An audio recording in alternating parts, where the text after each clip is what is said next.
Terry Hashimoto, Steve Cox, PJ National Man. Here we are, Surfboard Golf Teacher Love at Hashimoto. Okay, so Canada hockey players, you know, they on rotational forces, man. Yep. They're skating 30 miles an hour down the ice. They don't got time to push back to trail side and go forward. They do a little bit, but not much. Yeah. And then when we see them in the summertime, Steve, they're hurt.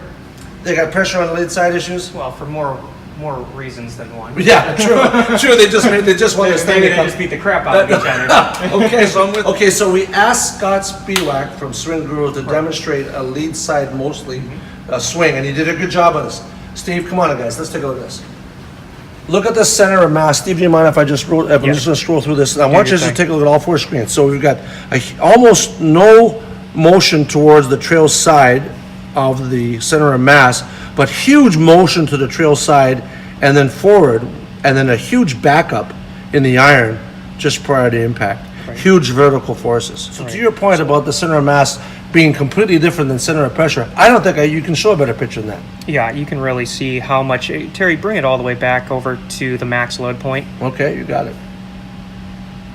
Right about there. There we go. So you can see Scott actually had 93% pressure on his trail foot. Yes. Center of mass never moved. Didn't move. So when you see this, and this is why I like to, you guys come back. I see that center of mass not moving very much, and yet there's some lateral motion. Right. To me, this guy's using rotational forces much more, and his vertical forces are going to be higher. Big time rotary from the top, big shoulder turn typically, and definitely a different angle of attack. Now let's take a look at this. Now let's look at those vertical forces in this. I can't read that, Steve. What are they?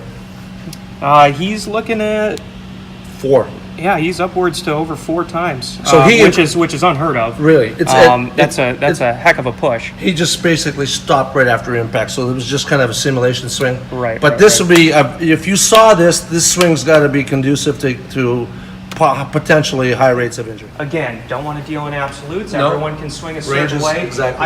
I would give that style swing to maybe 10-15% of my students. There's nothing wrong with that swing, but it has to be built for this. Is that steep or shallow? That's definitely steep. Absolutely. So this is a knockdown shot. Okay, that's simple. That's very, very steep. A lot of pressure going down into the ground. As a result, the pressure is very high. But more significantly to me, this is the only tool in the world, Steve, that you can measure center of mass, center of pressure, and vertical forces all on one screen. Put it together, see what you can come up with. And there are definite correlations here for injuries. It's incredible patterns you get. Steve Cox, brother. Thanks, man. Appreciate it.